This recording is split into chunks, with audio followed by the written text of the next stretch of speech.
우리가 하나님의 말씀을 봅니다. 하나님의 말씀은 시편 122편과 123편 두 장을 연달아 함께 보겠습니다. 6절부터 2절에 있는 말씀 제가 봉독합니다. 예루살렘을 위하여 평안을 구하라. 예루살렘을 사랑하는 자는 형통하리로다. 내 성 안에는 평강이 있고 내 궁중에는 형통이 있을지어다. 내가 내 형제와 봉우를 위하여 이제 말하리니 내 가운데 평강이 있을지어다.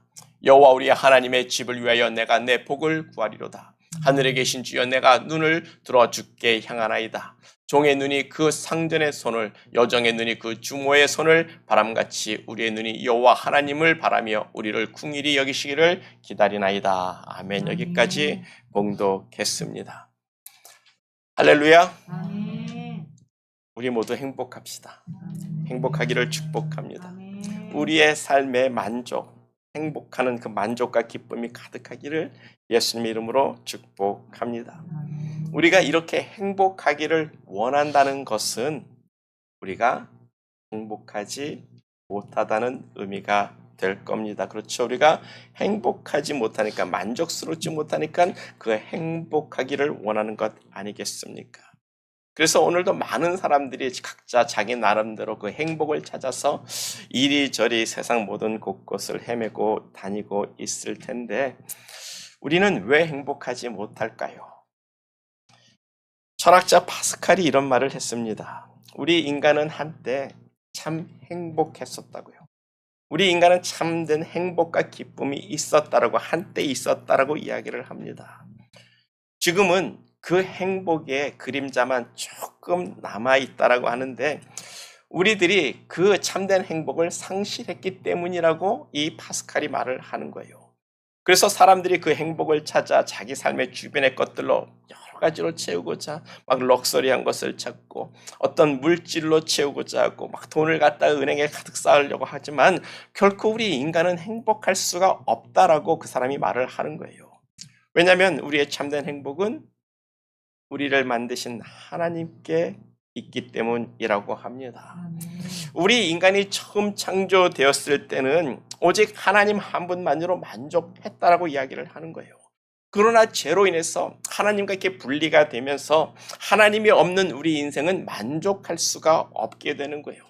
그리고 그 하나님 없는 그 빈자리에 우리가 물질로 채우고 세상으로 채우고 막 남녀 간에 이렇게 막 쾌락을 채우고 아무리 그렇게 채워도 그 하나님이 있던 그 자리는 채워질 수가 없게 되는 겁니다.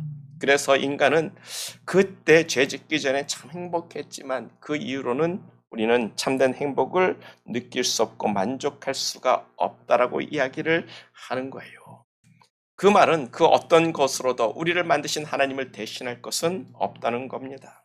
우리 안에 있는 그 하나님의 빈자리는 그 어떤 것으로도 채워질 수가 없습니다. 우리가 경험해 봤을 것 아닙니까? 성령 충만하고 하나님이 내 안에 충만했을 때 그 기쁨과 만족, 여러분 기억하지 않습니까? 언제가 여러분들이 예수 믿고서 구원의 감격을 가지고서 너무 눈물 흘리면서 하나님 감사합니다 했을 때 그 행복 여러분 기억하시는 분들이 있지 않습니까? 근데 우리가 그것을 오래도록 간직할 수가 없다라는 거예요. 계속 죄 가운데 살면서 죄 가운데 무너진 우리의 인생이기 때문에 우리는 맛은 보지만 행복의 맛은 잠시 봤을지라도 우리는 그 행복을 영원히 킵할 수가 없습니다. 그러나 우리 주님이 오시는 그날 우리 몸이 다시 죽은 자 가운데서 부활하고 우리가 호련히 변화돼서 우리 하나님과 함께하는 그날엔 참으로 만족된 행복을 느끼게 되는 줄 믿습니다. 우리는요 하나님의 입에서 나온 영들이에요. 육신은 흙으로 만들어졌지만 그 육신을 흙으로 만들고 하나님이 그 코에 입에서 생기를 불어넣으신데 그 생기가 영이라고 합니다. 그렇기 때문에 우리는 하나님의 입에서 나온 영이기 때문에 우리는 하나님 없이는 만족할 수가 없다라는 거예요. 어머니들 여기 계시지 않습니까? 여러분들이 자녀를 낳았을 때 그 자녀들이 엄마 하나면 만족하지 않습니까? 열심히 좋아서 깍꿍대고 놀다가도 엄마가 사라지면 울어버리는 게 애들이잖아요. 장난감 가지고 놀다가도 주위에 엄마 없으면 울어버리는 게 애들 아닙니까? 우리가 그런 존재라는 거예요. 하나님이 우리를 낳으셨기 때문에 우리는 하나님 한 분이면 만족할 수 있습니다. 근데 우리 인간들이 그 죄로 인해서 하나님과 세퍼레이트 됐기 때문에 그 기쁨과 그 만족을 모른다는 거예요. 그걸 깨닫지 못하고 여전히 다른 곳을 헤매며 해피니스를 찾아가는 인생이 있는데 하나님 안에서 참 행복과 만족을 찾는 우리 모두가 되기를 간절히 축복합니다. 오늘 본문에서 다윗은 그것을 일찌감치 알고 있는 사람이라는 거예요. 하나님 한 분이면 나는 만족한다라는 것을 다윗은 알고 있었습니다. 그래서 다윗은 우리들에게 그 하나님 한 분만으로 세리스파이하고 그 하나님 한 분만으로 만족하는 그 모습을 시편을 통해서 우리에게 보여주고 있다는 거죠. 본문 1절입니다. 1절을 보면 사람들이 여호와의 집에 올라가자고 다윗에게 말을 했다는 거예요. 헤이 다윗, 우리 여호와 하나님의 집에 우리 다 같이 가자. 그런 말을 들었는데 다윗이 이미 그 말만 들어도 하나님의 집에 가자는 말만 들어도 행복해하고 있는 모습을 우리에게 보여주고 있다는 겁니다. 다윗의 반응이 바로 이거예요. 그래? 정말? 그래 우리 가자. 빨리 가자. 빨리 하나님의 집에 가자. 너무 기뻐서 하나님의 집에 간다는 그 소리가 너무 기뻐서 빨리 가자라고 재촉하고 있는 거예요. 그래서 친구들과 함께 하나님의 성전이 있는 예루살렘에 막 도착해서 성문 안에 발을 디뎠습니다. 그리고 감격해서 흥분해서 이야기하는 거예요. 예루살렘아, 우리 발이 예루살렘 성문에 섰도다.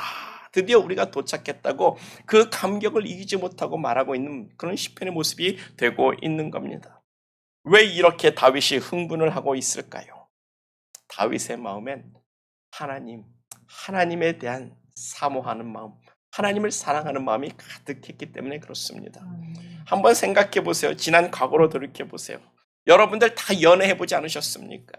사랑하는 남자, 우리 사랑하는 여자, 그 사랑하는 사람과 데이트할 적에 여러분 어떤 마음을 가지고 그분들을 만났습니까? 그냥 데이트 약속되면 몇 시간 전부터 여자들은 화장하고 머리 꾸미고 옷 입고 이거 입었다 저거 입었다. 그런 들뜬 마음이 있지 않습니까? 설레는 마음이 있지 않습니까? 지금 다윗이 하나님을 만나러 하나님의 집에 가자는데 그 마음을 가지고 있는 거예요. 하나님을 사랑하는 사람은 하나님을 만나고 하나님의 집을 생각하고 하나님의 집에 가자는 말만 들어도 그 마음이 설레고 감격되며 기쁨이 차고 넘치는 겁니다. 다윗이 그 마음을 가지고 본문 2절과 4절에서 말하는 거예요. 예루살렘아, 우리 발이 내 성문 앞에 섰도다. 예루살렘아, 너는 조밀하게 건설된 성읍이로구나. 우리 지파들 여호와의 지파들이 이제 여호와의 이름에 감사하려고 우리가 그리로 올라가노라. 다윗이 그 설레는 그 마음이 이 시편 이 구절에서 여러분 보여집니까?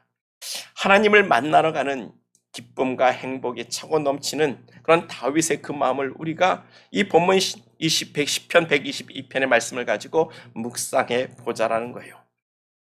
예루살렘 성은 하나님의 도성입니다. 다른 말로 시온성이라고도 하죠. 하나님의 성, 하나님이 지켜주시는 요새라는 거예요. 결코 함락되지 않는 성이란 의미가 시온이란 뜻입니다. 하나님의 집이 예루살렘 한중앙 모리아 산 위에 집에 있어요. 그곳에 하나님의 성전이 있고 그곳에 하나님의 보좌가 있고 그곳에 하나님이 앉아 있다면 과연 누가 이 예루살렘 성을 침공하고 이 예루살렘 성을 함락시킬 수가 있겠는가? 그래서 시온이라고 하는 겁니다. 결코 함락될 수 없는 성이라는 뜻이죠. 역대하 7장 1절을 보면 이런 말씀이 있습니다. 하나님이 주시는 말씀이에요. 하나님이 주시는 말씀인데 내가 이미 이 전을 택하였고 거룩하게 하여 내 이름으로 여기 영영이 있게 하였음이니라. 내 눈과 내 마음이 항상 이 전 성전에 여기 있느니라. 이미라고 말씀하고 있어요. 하나님께서 태초부터 예루살렘 땅 이 모리아산을 하나님이 선택하셨습니다. 거기다가 제사 성전을 만들려고 하나님께서 그것을 선택하신 거예요. 그래서 하나님께서 아브라함에게 네 아들 이삭을 이 모리아 산에 가서 번제로 드리라고 거기서 제사를 드리라고 하나님이 말씀하셨고 그 여호와의 산 그 산을 여호와 이레의 산이라고 하나님이 정하사 그곳에서 하나님이 이미 4,000년 전 지금 우리로부터는 6,000년 전에 아담이 죄를 졌을 때 그때 하나님께서 태초에부터 여인의 후손으로 이 땅에 메시아를 보내서 그 모리아 산에서 십자가에 못 박혀 죽게끔 하나님께서 다 계획해 놓으셨고 정하신 곳이란 말입니다. 그래서 하나님께서 내 눈과 내 마음이 항상 여기에 있느니라. 그 예루살렘이 여러분 얼마나 귀하고 소중한 장소인지 생각해 보셔야 되는 거예요. 하나님께서 그 장소 예루살렘을 딱 선택하시고 여기다 내가 성전을 짓고 내 이름을 두고 여기서 내가 예수 그리스도를 못 박아 죽여서 이 세상의 죄를 사겠다라고 하나님이 이 태초에 아담과 하와 죄를 졌을 때부터 이미 정하신 곳이란 말입니다. 그래서 하나님의 눈과 하나님의 마음이 항상 그곳에 있다고 하나님이 말씀하시는 거예요. 그래서 이 세상의 시간은 그 예루살렘을 중심으로 돌아가고 있습니다. 이 세상 끝날도 그 예루살렘에서 끝이 나는 거예요. 다윗은 그 하나님이 계시고 하나님의 눈과 하나님의 마음이 향한 그곳, 그 예루살렘으로 올라가자는 말만 들어도 너무나도 감격했고 기뻐했고 즐거워해서 어쩔 줄을 몰라 했던 겁니다. 그래서입니다. 첫 번째로 우리가 묵상할 것은 하나님을 사모하는 사람, 하나님을 사랑하는 사람이라면 하나님이 계신 그 거룩한 성전이 있는 그 예루살렘의 평안을 구하라는 겁니다. 네가 하나님을 사랑하면 그 하나님이 계신 그 예루살렘의 평안을 구하라고 이야기를 하는 거예요. 본문 6절입니다. 예루살렘을 위하여 평안을 구하라. 예루살렘을 사랑하는 자는 형통하리로다. 아멘. 하나님을 사모하는 자는 하나님의 집이 있는 그 예루살렘을 또한 사모하게 되어 있습니다. 예루살렘 성은 세상의 수많은 도시 중에 한 도시가 아니에요. 본문 5절을 보면 하나님의 판단의 자리를 두셨다고 하는데 재판관 자리입니다. 재판의 자리예요. 하나님께서 그 예루살렘에서 이 땅의 공평과 공의와 정의를 실현하는 장소란 말입니다. 그래서 재판의 보좌가 있다고 하는데 성전에 앉으시는 하나님의 보좌를 의미할 것이고 그곳에서 하나님께서 궁일과 자비의 판단을 내려주시는 줄 믿습니다. 또 작게는 하나님께서 선택하여 세운 다윗의 보좌가 있다라고 이야기를 하는 거예요. 이스라엘의 왕이란 이스라엘의 최고 재판장이 되는 겁니다. 그런데 그 다윗 왕, 그 다윗의 그 왕위를 이을 왕이 누구예요? 우리 주 예수 그리스도, 다윗의 자손으로 오시는 예수 그리스도란 말이에요. 그 예수님께서 우리에게 참된 공의와 정의의 판단을 내리실 줄 믿습니다. 그래서 우리는 그 예수를 의지하고 그의 보혈을 의지하고 하나님께 나가는 거예요. 그 예수 보혈을 의지한 자에게 하나님은 공의롭게 이미 너는 네 죄값 다 치렀다. 예수가 치렀다라고 이야기하시고 너는 무죄라고 우리에게 공의와 정의로 우리를 공평하게 재판하시는 하나님이신 줄 믿습니다. 그래서 우리는 그 공의의 판단을 바라고 예수님을 의지해야 하는 사람들이에요. 예수 없으면 우리는 재판장에 갔을 때 내 이놈하고 내 죄를 네가 알렸다 그러고 하나님이 심판하는 자리에 서게 되는 겁니다. 예수의 피를 의지한 모든 자를 하나님께서 공의의 재판으로 내 죄값은 이미 예수가 다 치렀다고 너는 죄 없다라고 하실 그 하나님의 보좌가 있는 자리가 바로 예루살렘이라는 거예요.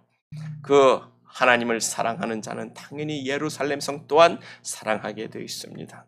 예루살렘을 사랑하는 자는 뭐라고요? 형통하리로다. 그래서 너희가 하나님을 사랑하고 예수를 사랑하고 그 예루살렘 성을 사랑하는 자는 그 예루살렘의 평강을 위하여 기도하라고 말씀하고 있는 거예요. 예루살렘 성은 단순히 우리 크리스찬들, 믿음의 사람들의 예배 중심지뿐만이 아니라 공의로운 재판이 열리는 곳입니다. 우리 믿음의 백성들의 소망이 되는 순례의 장소가 되는 곳이죠. 저도 언젠가 그 예루살렘에 꼭 가보고 싶은데 지금 그 땅의 예루살렘은요, 하늘의 모형이라고 하고 있어요. 지금 그 예루살렘을 두고 그 모리아 산에 하나님의 성전이 있는 것은 그는 이 하늘에 있는 것의 모형이라고 합니다.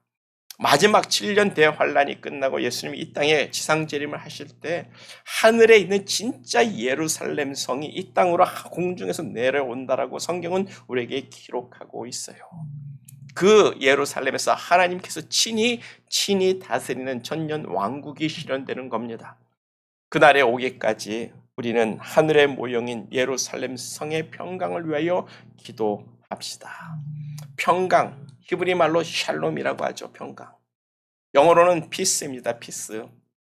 그렇게 예루살렘에 피스를 위해서 기도하는 사람들은 형통할 것이라고 다윗이 축복을 언약하고 있는 건데, 이스라엘 사람들의 인사말이 여러분 샬롬입니다.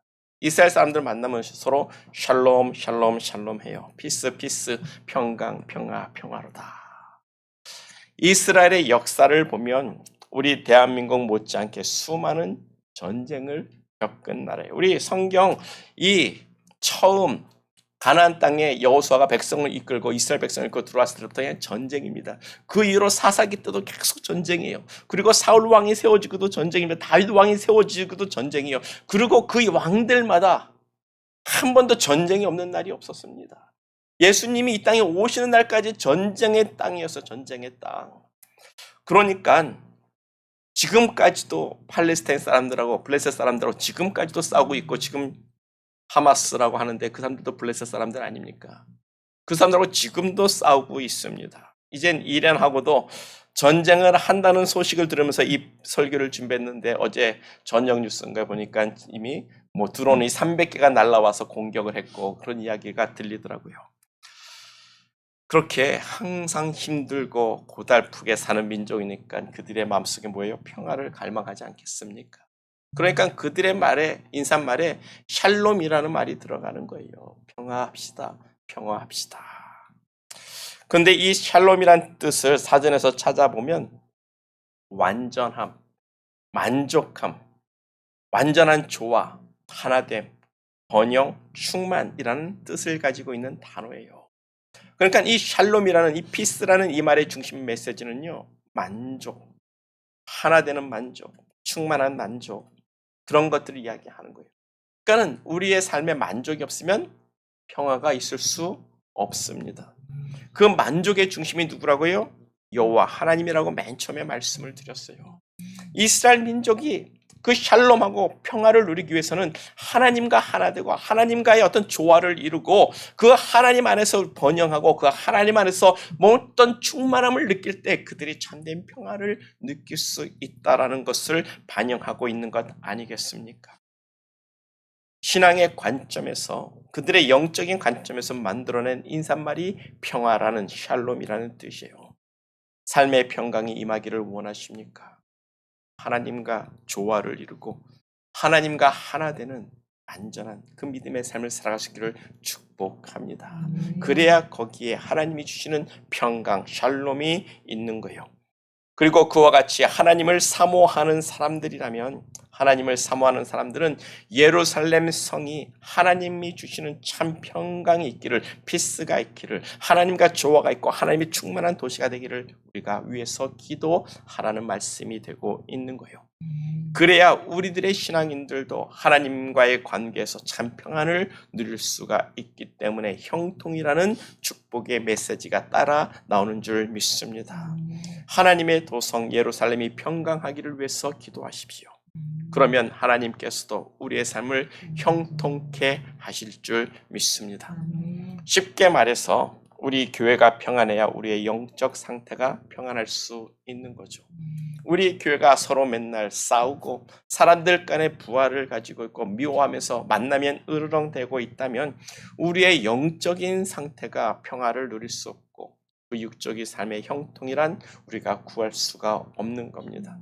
그와 같이 하나님을 바라고 하나님을 소망하는 사람들은 예루살렘이 평안하기를 위해서 기도하라는 거예요. 이스라엘 백성들 그 또한 영적인 면에서 하나님과 조화를 이루고 조화를 이루어야 만족할 수 있는 것이고, 그렇게 평강을 구하는 사람들이 하나님의 집을 사모하는 사람들이라고, 하나님께서 그런 사람들에게 형통함을 주신다는 다윗의 약속입니다. 그래서 본문 7절이죠. 내 성 안에는 평강이 있고 내 궁중에는 형통이 있을지어다. 아멘. 그와 같이 우리도 하나님의 성전이 있는, 하나님의 마음과 생각과 눈이 항상 가 있는 그 예루살렘 성, 시온성의 평안을 위해서 우리가 기도합시다. 지금 그 예루살렘이 있는 그 땅 이스라엘이 전쟁의 소문이 들리고 있습니다. 하나님께서 그 땅에 평강 주시기를 우리가 함께 기도합시다. 전쟁이란 참으로 참혹한 거죠. 그러나 우리는 성경을 통해서 이 전쟁의 예언들을 우리는 다 알고 있습니다. 마지막 때가 되면 러시아와 이란이 중심이 돼서 예루살렘을 침공할 것을 하나님이 말씀하셨어요. 우리는 지금 그 모습을 어쩌면 보고 있는 겁니다. 시작되는 모습을 보고 있는 줄도 모르겠습니다. 그러나 하나님의 말씀은 뭡니까? 내가 그들을 다 막을 것이라고 말씀했는데 요번에 300개 드론이 미사일이 날라왔는데 99%를 다 방어했다라고 이야기를 하죠. 참 대단한 겁니다. 참 하나님께서 막으신다고 하셨는데 어떻게 되는지 우리는 지켜보자고요. 그리고 우리는 이 예루살렘의 평안을 위해서 기도하고 하나님께서 4차 중동 전쟁 4번의 그 큰 전쟁을 하나님이 지켜주셨는데 앞으로 있을 이 중동 전쟁에서도 하나님이 이스라엘을 지켜주실 것을 우리가 믿고 평강을 위해서 기도하며 이 예언의 성취가 어떻게 이루어지는지 우리는 또한 관심 있게 이 세상을 살펴봐야 할 줄 믿습니다. 그와 같이 또한 우리의 몸된 교회의 평강을 위해서도 함께 기도해 주시기를 소망합니다. 그리고 두 번째로 하늘에 계신 하나님을 소망하는 신앙인이 되자라는 거예요. 본문 시편 123편입니다.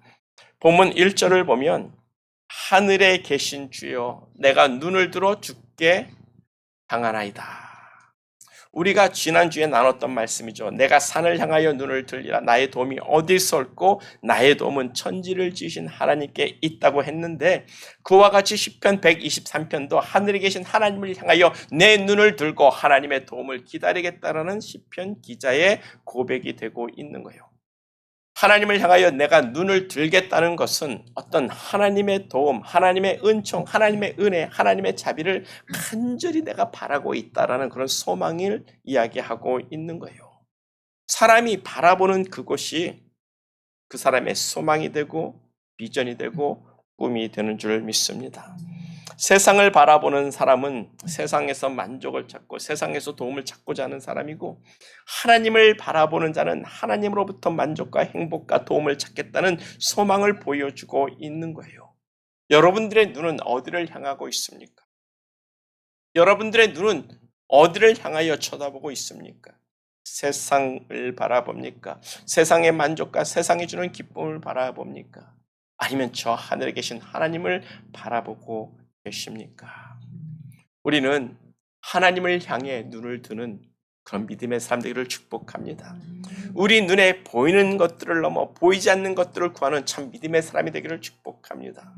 그것이 믿음 아닙니까? 믿음은 바라는 것들의 실상이라고 보지 못하는 것들의 증거라고 이야기를 하고 있어요. 우리 눈으로 보여지는 것들은 믿음의 대상이 될 수가 없는 겁니다. 우리 눈에 보이지 않지만 하늘에 하나님이 있는 것과 계신 것과 그 하나님을 루킹하는 자, 하나님을 찾는 자에게는 하나님의 상주심을 우리가 믿고 하나님을 바라봐야 그게 믿음이라고 성경은 우리에게 말씀하고 있단 말이에요. 눈에 보이는 것은 결코 우리의 믿음의 대상이 아니에요. 눈에 보이지 않는 하나님을 바라보는 것, 그것이 믿음입니다. 우리가 하늘을 우러러 주를 바라본다는 것은 육적인 것을 넘어서 영적인 것을 보고자 함이며 하늘에 계신 하나님만이 우리의 도움이고 우리의 능력이고 우리의 구원이 되시며 우리의 오너, 우리의 마스터, 우리의 로드가 된다는 고백이 되는 거예요. 그 하나님으로서 우리가 satisfy를 갖고 만족하고 기쁨을 가진 믿음의 사람 되기를 축복합니다. 우리는 하나님을 믿는 사람들이에요.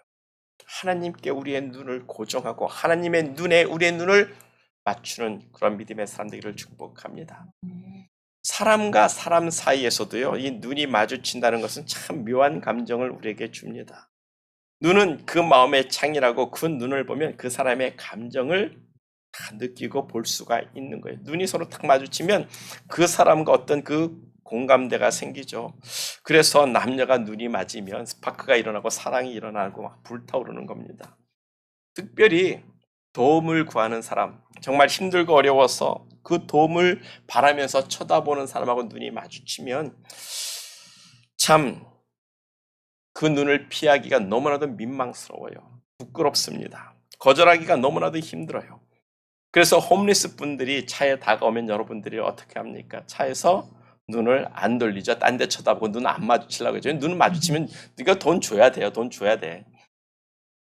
근데 지난 화요일에 홈디포에서 물건을 사고 이렇게 나오는데 한 백인 아주머니가 쫓아와서 Hi, can you give me $2? 나에게 $2만 더 달라고 저한테 요구를 하더라고요. 근데 제 주머니엔 $2짜리가 없었습니다. $1짜리가 없었어요. 그래서 돈이 없다고 차에 탔는데 그 눈이 마주치니까는 참 그냥 거절하고 그냥 갈래니까 내 마음이 너무 거북한 거예요. 그래서 내가 다시 불러가지고 나는 $2는 없다고, 하지만 내가 있는 것 이거 줄 테니까 $20 가지라고 $20를 줬더니 그냥 거기서 I love you, I love you, thank you, thank you. 차 타고 가는데 소리가 들려요. I love you 하고 소리. 그러니까 그 홈디포에 파킹할수 있던 사람들이 다 쳐다보는데 더 민망해가지고 혼났습니다. 참 사람과 사람의 눈이 이렇게 마주쳐도 그 도움의 손길을 피하기가 참으로 어렵단 말이에요. 근데 하나님과 우리의 눈이 마주치면 하나님이 어떻겠습니까? 그와 같은 거예요. 시편 기자는 그 하나님의 도움을 구자 내가 눈을 들어 하나님을 향하여 외친다라고 고백하고 있는 겁니다. 그래서 다시 본문 1절을 보면 하늘에 계신 주여, 하늘에 계신 하나님이라고 고백하는 거예요. 이 하늘이라는 표현이 우리의 믿음의 본질을 이야기하는 것 아니겠습니까? 제가 결혼하고 한동안 제 아내에게 매일 밤마다 주입시킨 말이 있습니다. 남편은 하늘, 아내는 땅. 한동안 수없이 아내에게 결혼하고서 참 여러모로 주입을 시켰는데 결혼 생활 20년 지나니까 요즘은 제가 땅이고 아내가 하늘이 된 느낌이에요. 아마 남편분들 다들 느끼시죠? 처음에 모르긴 몰라도 다 저와 같이 남편은 하늘이야. 아마 그 말들 하고 살았을 겁니다. 근데 세월이 지나면서 이게 갑자기 바뀌어 버리는 것 같은데 이 하늘과 땅이라는 것은 무엇을 의미하는 거예요? 주종의 관계를 이야기하는 거예요. 내가 주고 너는 종이야. 내가 상전이고 너는 내 밑이야 라는 것을 이야기하는 거잖아요. 그래서 하늘에 계신 이 하나님이란 하나님이 우리를 주장하시는 우리의 주인이고 우리는 하나님의 종입니다라는 고백을 이야기하는 거예요. 내가 하늘에 계신 주를 바라보나이다. 그 말은 당신은 나의 주인이고 나의 상전이고 나는 당신의 종이라는 거예요. 그래서 하나님 이 종을 굽어 살펴 주시옵소서 나를 택게 해달라고 하나님께 도움을 구하고 있는 겁니다. 시편 기자는 예루살렘 성 하나님의 성전에 올라가면서 이 땅의 예루살렘 성 시온 산성을 넘어 하늘에 있는 예루살렘 성 하나님이 계신 그 성전을 바라보면서 온 세상의 주관자가 되신 그 하나님께 눈을 들어 나의 주인 되신 여호와여 나를 도우소서, 주의 은혜와 은총을 나에게 베풀어 달라고 하늘에 계신 우리 여호와 하나님께 도움을 구하고 있는 거예요. 우리의 신앙의 본질은 이 땅에 있지가 않다는 겁니다. 우리의 신앙의 본질은 하늘에 계신 하나님께 있는 줄 믿습니다. 그러므로 우리는 땅이 아니라 하늘을 바라보는 자가 되어야 한다는 거예요. 저 하늘은 저 구름층을 이야기하는 것이 아니에요. 저 하늘이란 하나님이 다스리는 나라, 천국, 킹덤 오브 갓을 이야기하는 줄 믿습니다. 천국은 우리가 반드시 가야 되는 우리의 믿음의 본향이고 우리의 참 소망이에요. 그 해분을 바라보는 믿음의 사람 되기를 소망합니다.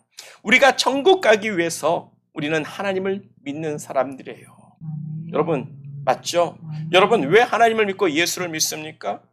이 땅에서 잘 먹고 교회 나와서 사람들 만나고 사람들과 교제하기 위해서요? 그거 다 꽝이에요. 우리는 천국 가기 위해서 예수님 믿고 하나님을 바라보고 소망하는 사람들이에요. 우리가 예수를 믿는 것은 우리가 영생을 얻고 천국에 가서 하나님과 함께 사는 그 나라에 살고자 이 교회에 나고 예수 믿는 줄 믿습니다. 그 믿음의 본질을 우리가 잊지 않기를 축복합니다. 우리의 신앙의 본질은 어디에 있다? 하늘나라, 하나님이 계신 천국에 있는 줄 믿습니다. 그래서 저 천국 하늘나라에 계신 하나님을 우리가 소망하고 그 하늘나라 킹덤 오브 갓을 우리가 침노하는 자, 파이팅해서 뺏고자 하는 그런 마음으로 천국을 사모해야 될 것을 성경은 우리에게 말씀해 주고 있어요. 정말 요즘은 천국에 대한 설교가 참으로 듣기가 어려운 시대인 줄 압니다. 천국 설교는요, 사실 목회자들에게 설교하기가 참으로 어려운 제목입니다. 저나 여러분들이나 천국에 대해서 아는 게 뭐가 있습니까? 모르잖아요. 천국에 가본 사람이 없잖아요. 심지어 사도 바울이 천국에 갔다 와서도 내가 도저히 말로 형용해서 너희들에게 표현할 수 없고 말해도 믿지 않을 거라고 말하지 않습니다. 그래서 우리가 성경을 통해서 천국에 대해서 뭘 알고 있습니까? 천국은 황금길, 골드로 다 길을 쫙 깔아놨다고 이야기하고 그 정말 옆에 아름다운 맛있는 열매들이 있는 나무들이 가득해서 열매를 맺고 있다고 하고 그 천국은 슬픔도 없고 눈물도 없고 고통이 없는 곳을 우리가 그렇게 알고 있어요.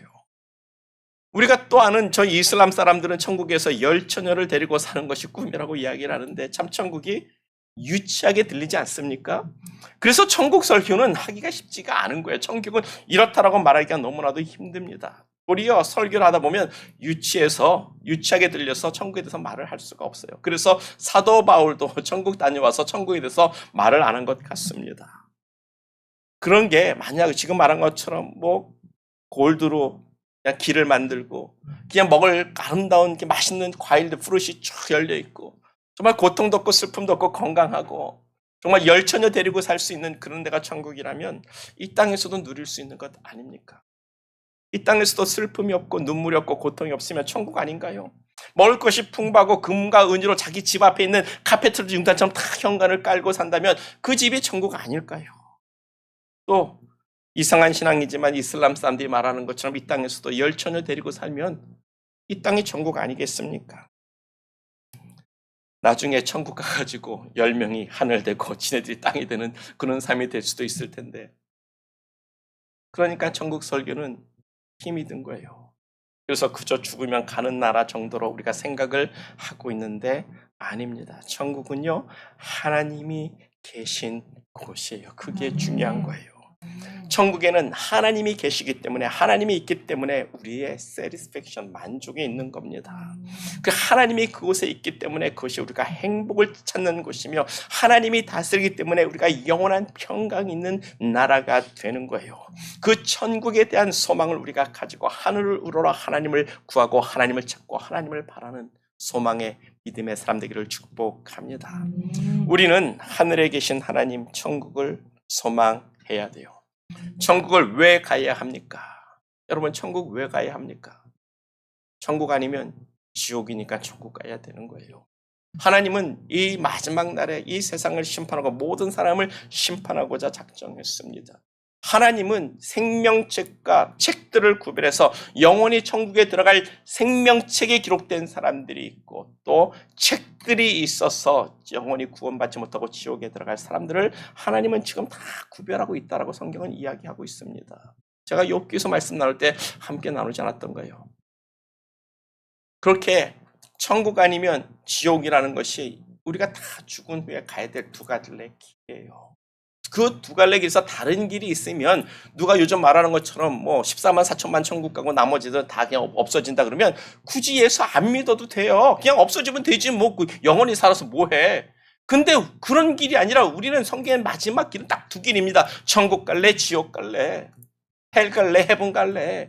이게 성경에 나와 있는 길이란 말이에요. 그럼 여러분 어디로 가야 됩니까? 지옥은 상상도 하기 싫어요. 천국 가야 되지 않겠습니까? 우리는 반드시 천국 가야 되는 거예요. 우리 영원한 우리의 생명은 천국 아니면 지옥 두 군데로 딱 나눠지게 됩니다. 그것도 영원한 곳이에요. 천국도 영원하고 지옥도 영원한 곳입니다. 그래서 돌이킨다는 그런 말씀은 성경에 없어요. 우리가 천국 가야만 합니다. 천국 가야만 하는데 우리가 천국 가기 위해선 보이지 않는 하나님과 그 보이지 않는 하나님이 보내신 예수 그리스도에 대한 믿음을 가져야 한다라는 거예요.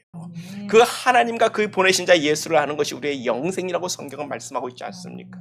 그래서 죄사함의 믿음을 우리가 가져야 됩니다. 그리고 예수님이 죽음에서 부활한 것처럼 부활의 믿음을 가져야 되고 그 부활하신 예수님이 다시 이 땅에 오신다고 약속했으니까 다시 오시는 예수님을 우리가 믿어야 되는 거예요. 예수님의 재림을 우리가 믿어야 예수님의 재림이 있어야 거기에 부활의 역사가 있는 겁니다. 예수님이 오시는 날 부활하지 예수님이 오시지 않으면 부활은 없어요.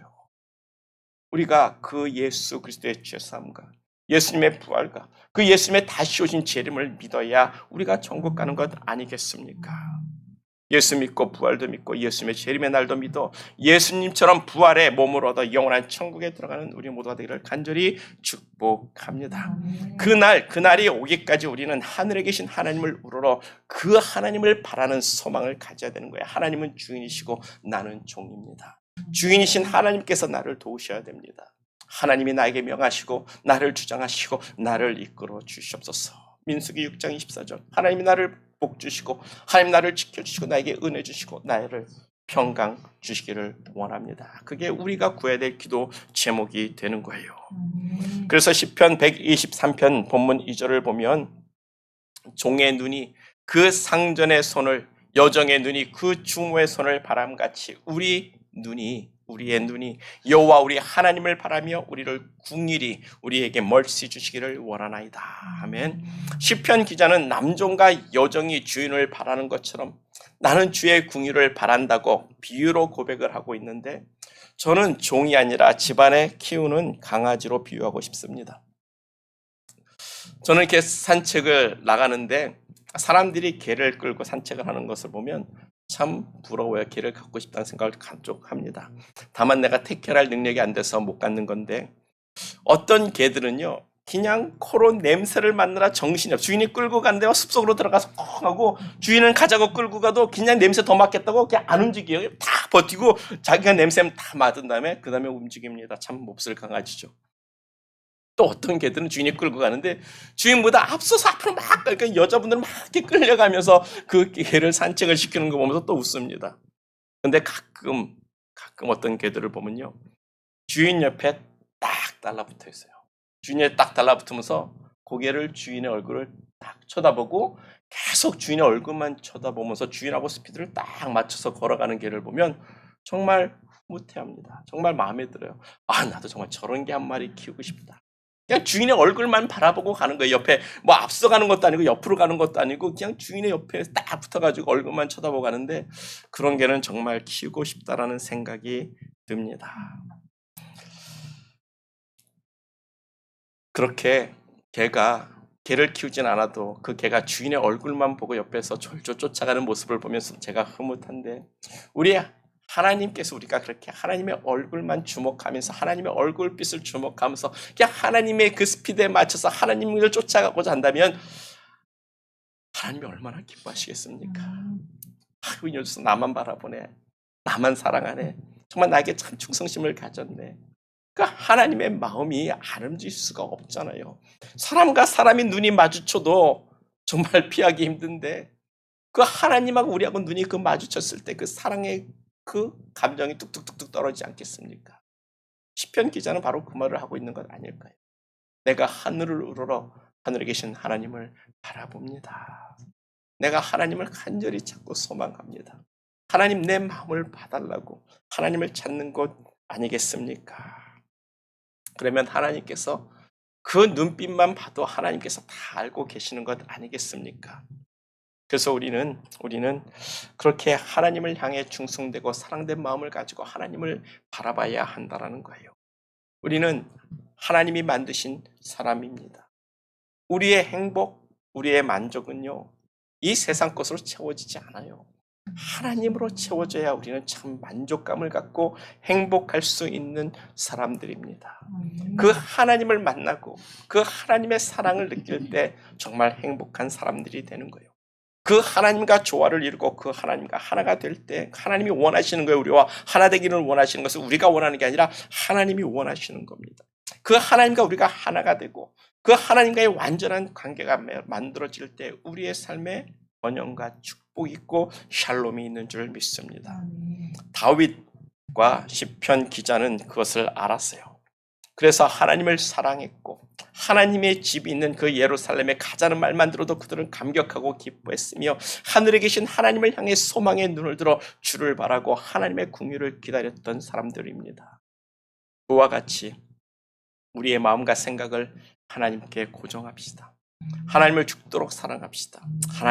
하나님만을 바라보는 믿음의 사람들 되기를 축복합니다.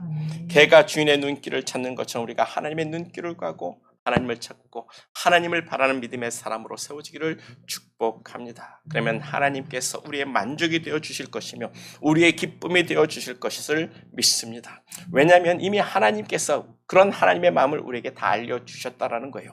민수기 6장 24절과 25절 우리가 외웠던 말씀이 있죠. 여호와는 너에게 복을 주시고 여호와는 너를 지키시기를 원하시며 여호와는 그 얼굴을 내게 비추사 은혜 베푸시기를 원하며 여호와는 그 얼굴을 내게로 향하여 드사 평강 주시기를 원하노라. 이게 하나님이 우리에게 원하시는 마음이라는 거예요. 이것을 바라보고 우리는 이것을 믿고 이것을 붙들고 우리 하나님의 눈을 바라봐야 되는 거예요. 하늘에 계신 하나님, 천국에 계신 하나님, 그 하나님을 향해 우리의 눈을 들어야 하는 줄 믿습니다. 하나님, 그 하나님께 우리의 마음에 고정을 시키고 하나님을 찾는 기쁨의 사람, 하나님을 찾는 귀한 믿음의 사람 되기를 예수님 이름으로 축복합니다. 다 같이 기도하겠어요. 기도할 때 내가 하나님을 기뻐합니다. 하나님의 성 예루살렘을 우리가 축복합시다. 그래서 그곳에 평강이 있을지어다. 우리의 눈을 하나님께 고정하겠사오니 내 삶에 주의 복과 주의 지키심과 주의 은혜와 평강으로 넘치게 하여 주옵소서. 우리가 다 같이 기도합니다.